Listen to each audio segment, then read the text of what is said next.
Et si vous divorcez d'avec elles, sans les avoir touchées, mais après fixation de leur mare, versez-leur alors la moitié de ce que vous avez fixé, à moins qu'elles ne s'en désistent, ou que ne se désiste celui entre les mains de qui est la conclusion du mariage. Le désistement est plus proche de la piété. Et n'oubliez pas votre faveur mutuelle, car Allah voit parfaitement ce que vous faites. Soyez assidus au salat et surtout la salat médiane, et tenez-vous debout devant Allah avec humilité. Mais si vous craignez un grand danger, alors priez en marchant ou sur vos montures.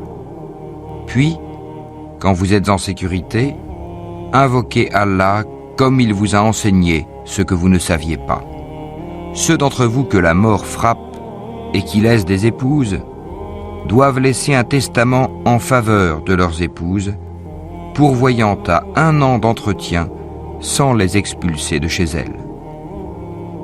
Si ce sont elles qui partent, alors on ne vous reprochera pas ce qu'elles font de convenable pour elles-mêmes.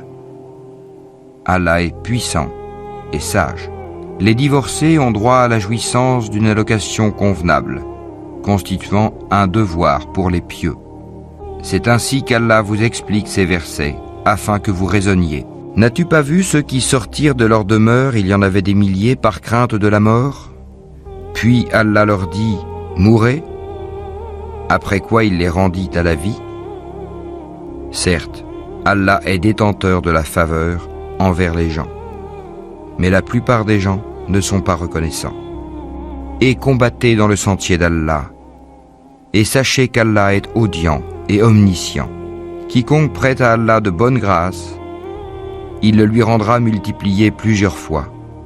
Allah restreint ou étend ses faveurs, et c'est à lui que vous retournerez.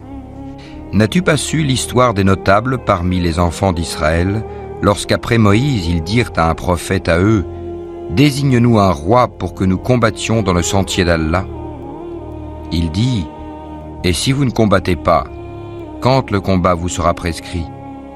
Ils dirent, « Et qu'aurions-nous à ne pas combattre dans le sentier d'Allah alors qu'on nous a expulsés de nos maisons et qu'on a capturé nos enfants ?» Et quand le combat leur fut prescrit, ils tournèrent le dos, sauf un petit nombre d'entre eux.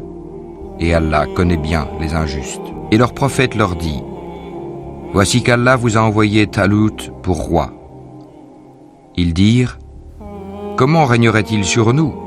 Nous avons plus de droits que lui à la royauté. On ne lui a même pas prodigué beaucoup de richesses. » Il dit, « Allah vraiment l'a élu sur vous et a accru sa part quant au savoir et à la condition physique. Et Allah alloue son pouvoir à qui il veut. Allah a la grâce immense et il est omniscient. » Et leur prophète leur dit, « Le signe de son investiture sera que le coffre va vous revenir, objet de quiétude inspiré par votre Seigneur et contenant les reliques de ce que laissèrent la famille de Moïse et la famille d'Aaron. Les anges le porteront. Voilà bien là un signe pour vous, si vous êtes croyants.